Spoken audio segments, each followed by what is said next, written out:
Hello, welcome to Raymond Castile's Basement of Horror.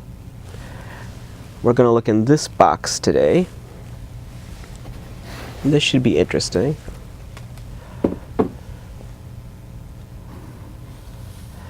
There's only one set of toys in this box.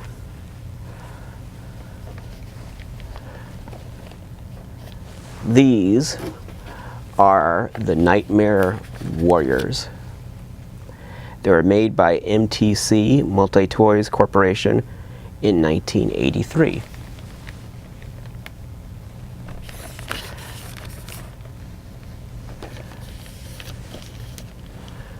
I wish I had some hard cases for these. I really should.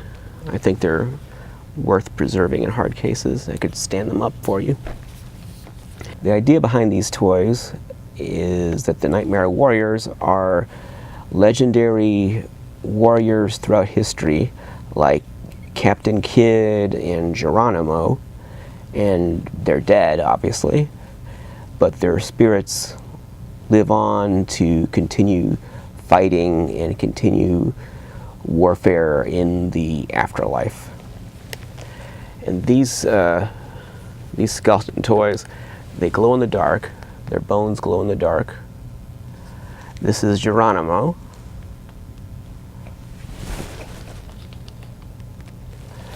They all have the same bodies, although some of them have details that are different. Like here's Captain Kidd. I don't know if you can see it, but he's got a peg leg.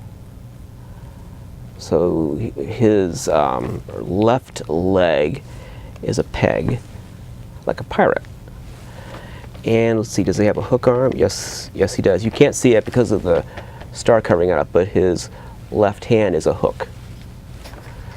So although they have a kind of standardized body type, there are little details that are different in many of the figures. Like Geronimo's boots, I don't think are the same as all the rest of them. It looks like he's got moccasins on. Here's Major Bones. He's like a World War II soldier, or maybe a Vietnam soldier. That helmet looks more World War II to me. Not like I'm the great military expert or anything. Now his belt is, that's weird. His belt is kind of falling all over the place. What is it with these belts and these bubble carded figures? The belts always come off. So I don't remember if that was like that before, this belt hanging around down here. It's falling off right down there.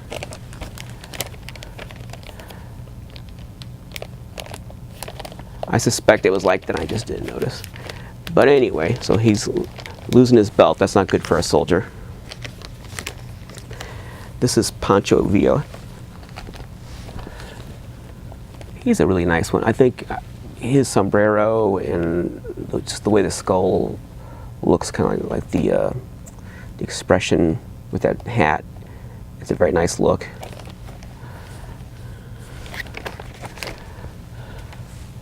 Let's see here. There's more. This one. This is Spartacus. And of course, all the rest of them are going to start saying, "No, I'm Spartacus." Nah, sorry, only this one's Spartacus. Only one Spartacus. And you can see he's got that sort of gladiatorial look about him with the helmet and the cape. And now his belt, and this has happened to a lot of them, his belt has snapped in half. Their belts are made of such brittle plastic that they just break on their waist. So this one, the belt is just snapped in half just from the stress of being bent around his waist, because it's not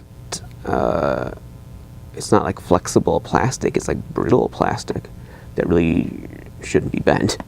So I don't know why they made the belts out of that material. And I don't know if they all just broke in the packages or if it got worse with time or what, but I've had, as I'll talk about in a moment. I've had more than one of this character, and all of their belts are broken.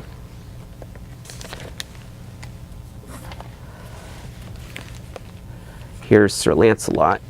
Looks very similar to Spartacus. He's got the same kind of a red cape and a fancy helmet.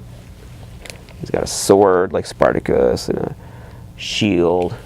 Now his belt is made of a more flexible material, so it's just fine. It's not breaking. This is the last one. Oh, well, this is another Sir Lancelot. I guess I have two, so there's only 6. So this is a second Sir Lancelot.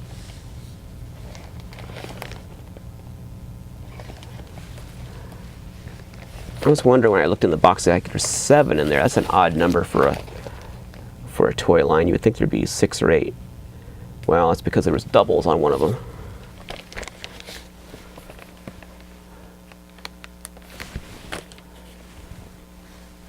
Let's see if we can get a closer look at this artwork. See that artwork? Isn't that great?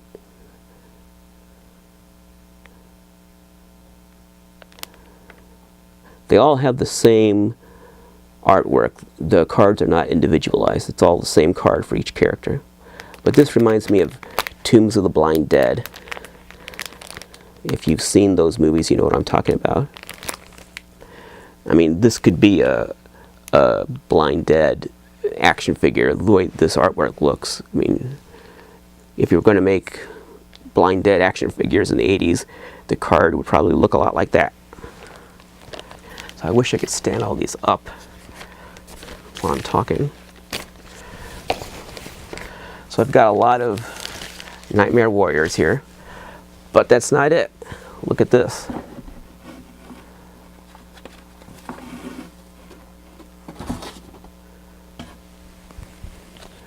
What is this?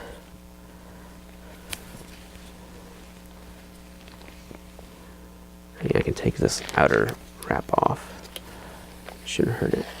Okay. Gotta be careful with this. What in the heck is that? Let's show it on this camera. See that?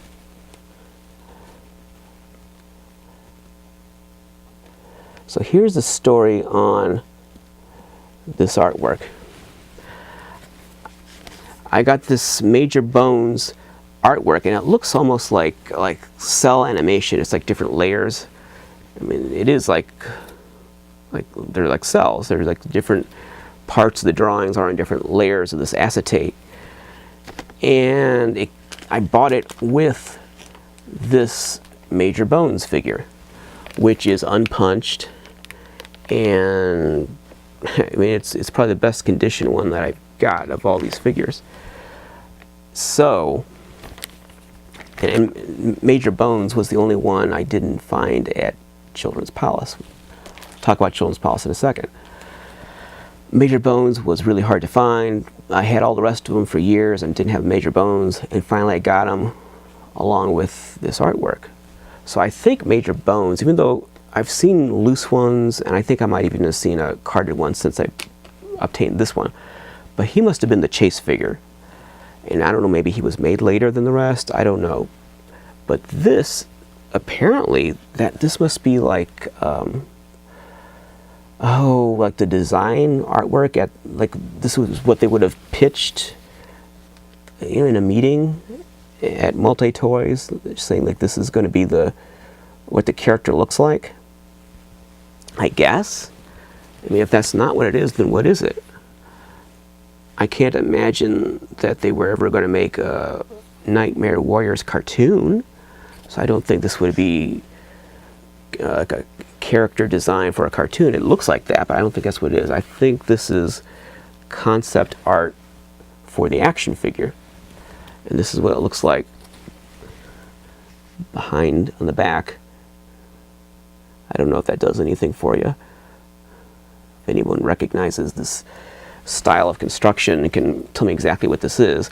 I'm assuming it's the corporate concept art for the action figure, and that it was with the action figure because this was like a sales sample, and I guess someone who worked for the company had both these things in their possession and sold them at the same time. So it's pretty cool to have this complete set of Nightmare Warriors and have this concept art. That's really awesome. I bought, except for Major Bones, I bought the rest of these things at Children's Palace. So in the previous video I talked about how Children's Palace was this big toy store, just like Toys R Us. And when I started collecting in 1989, Children's Palace was going out of business. So for like 89, 90, 91, whatever, few years, it was this long drawn out process of clearancing out all their old stock and emptying out their warehouses, and all this great stuff from 10 or 15 years prior had been sitting in their warehouses, like all this unsold merchandise. So there was all this old stuff it was unbought store stock, mint condition. Some of it was a little banged up from being on clearance aisles, but it wasn't used. It was new store stock, but it was 10 or 15 years old. And it was all like $1 each or $2 each, and you could just go down the aisles at Children's Palace and just fill up your cart with all this vintage toys, you know, unbought store stock, stuff that was already collectible, and you could turn around and, you know, buy it for $1 and sell it for $25 or $50 in some cases. Now, I wasn't a dealer, so I didn't do as much of that. Later I sold it, but I wasn't like buy today, sell it tomorrow. I was like buy today, sell it a year or two from now, or 5 years from now. That was more the way I operated. I basically, when I needed money, that's when I sold stuff. That's still the way I am. I don't like selling things. I'm a collector, not a seller. So I only sell when I have to. If I need money, that's when I sell. But this stuff, I probably paid maybe tops, maybe $3 each for these, like $2.99. I mean, it was either, I don't think these were 99 cents. They were either $1.99 or maybe $2.99. Not more than that. And today, any one of these would be like a 3-digit price. I haven't kept up with the values of these things, but they're in the hundreds now. Not like 500, but you know, it'd be like maybe a couple hundred, or I've seen. I think there have been some crazy prices. I think some have sold for like $500 or whatever, but I don't think that's the norm. I think maybe I'm just guessing 200 or 300 each, something like that. Someone will tell me I'm wrong, but because I haven't kept up with the values. I just know I remember being really shocked a few years ago at how much some of these would sell for. Even a loose one would sell for a lot of money. I think I couldn't believe they had gone up so much. So I'm very fortunate that I bought these when I did, because I wouldn't pay what they're going for now. I mean, I love them, but not enough to spend that kind of money. But I could say that about a lot of things. But I don't anticipate selling these. I think they were going to stay with me. They're really unique. I like the name Nightmare Warriors really describes them well, because there's something nightmarish about them, but still childlike, still playful. In the body style, you can tell it's obviously Masters of the Universe knockoff. You know, that's a He-Man type of body. It's meant to appeal to the same kids who'd be playing with He-Man. If you want to get dark with He-Man, if the He-Man villains aren't dark enough for you, then here's the real villains. You know, let's get serious with the bad guys. Let's have He-Man fight this legion of the undead. I'm sure you could handle it. He-Man can handle that. But they're like demonic He-Man figures. So, and also I like the Tombs of the Blind Dead. I like the Blind Dead movies, and they're very reminiscent of the Blind Dead. And I like the old Pirates of the Caribbean MPC model kits from the 70s. And these are very Pirates of the Caribbean inspired, not the ride, and certainly not the movies. I'm talking about the model kits from the 1970s, which were all skeletons and like living skeletons doing different things. And they remind me of Ray Harryhausen and his skeletons in Sinbad and what's the one with the Cyclops? Not Eye of the Tiger, not Golden Voyage. Seventh Voyage, okay. Yeah, Seventh Voyage of Sinbad. So there's a skeleton in that. And then, of course, there's the famous skeleton army in Jason and the Argonauts. You know, when you think of Harryhausen and skeletons, that's the main one you think of. So they kind of remind me of Harryhausen skeletons. So there's all that, and they're kind of Halloween-y, kind of spooky. So there's all of that resonance. Ray Harryhausen, Pirates of the Caribbean, Blind Dead, Halloween, just all this stuff coming together to make these really unique, bizarre figures. And I know Playmates made some skeleton figures in the early 90s, but these predate those by a decade. This was like 10 years before the Playmates skeleton figures. And skeletons were really big in the 80s, like with knockoff toys. If you name whatever knockoff series it is, it either had a skeleton in it or the whole set was skeletons like these. But that there's other skeleton-oriented toys, like you saw the the Ultra Tumba Lucadors. You saw that series. They had the skeleton bodies. Same kind of thing. Was that some kind of zeitgeist was going on in the 80s, like skeletons, and skulls. I guess it was Skeletor from He-Man. I can't imagine why else. Or maybe this, if you're looking for a quick, easy villain that's not licensed, that's the way to go. It's like make it a skeleton, because you can't touch like a Frankenstein or a Darth Vader or a Green Goblin or something like that. They're all licensed characters. You might get in trouble, but hey, skeletons are public domain. So anyone can do a skeleton villain. Unless Mattel tries to sue you, then you're not going to get sued for just having a skeleton. I have some friends who are really into knockoff collecting. Even though I seem to have a lot of knockoff toys, I'm not really a knockoff collector. That's not my genre. There are some that appeal to me because they cross over into the horror area, like these do. But I don't collect like Spectratron or stuff like that. I don't collect just any knockoff toys. They have to have some horror monster element. But I often joke about the knockoff genre. It's all like ninja, skull warrior, skull this, skull that. There's always like a ninja something, skull something, and some kind of misuse of the language, because often it's these things the cards are being made by people who don't speak English as a first language. So it's like amicable, Herculean, those kind of weird names. They're just sort of off. It's like Google Translate only 10, 20 years before that existed.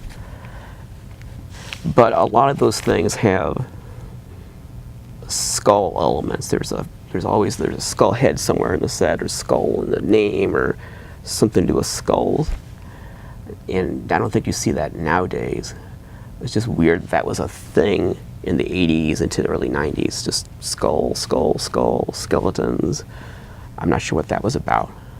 I assume it all came from Skeletor. I guess that was it. It was Masters of the Universe, Skeletor, and that was reason enough for this whole kind of subgenre of skeleton, skull action figures. There's just so much skull stuff going on.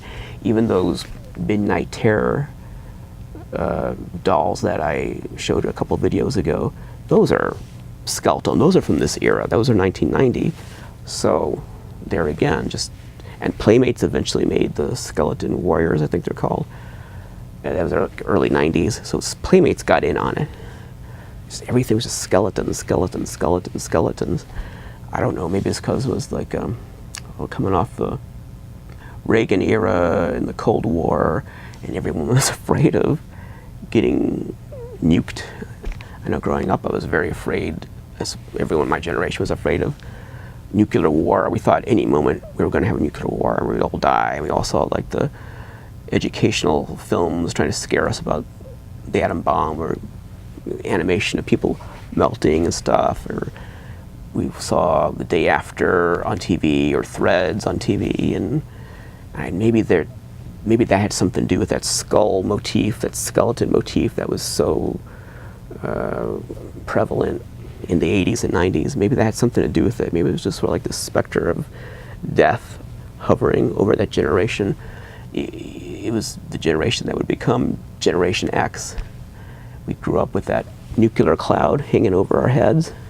Maybe that had something to do with why we had so many toys that depicted skeletons, skulls, death, and they're all warriors, or skull warriors, who you're fighting against the inevitability of death. Like, death is coming, but we're gonna fight, we're warriors. I don't know, something like that. I think that was programmed into our little brains growing up. Just theorizing. Well, we're getting a little too deep here, so that's it. Thank you for watching. I hope you enjoyed it, and I hope you'll watch the next episode of Raymond Castile's Basement of Horror. Bye-bye.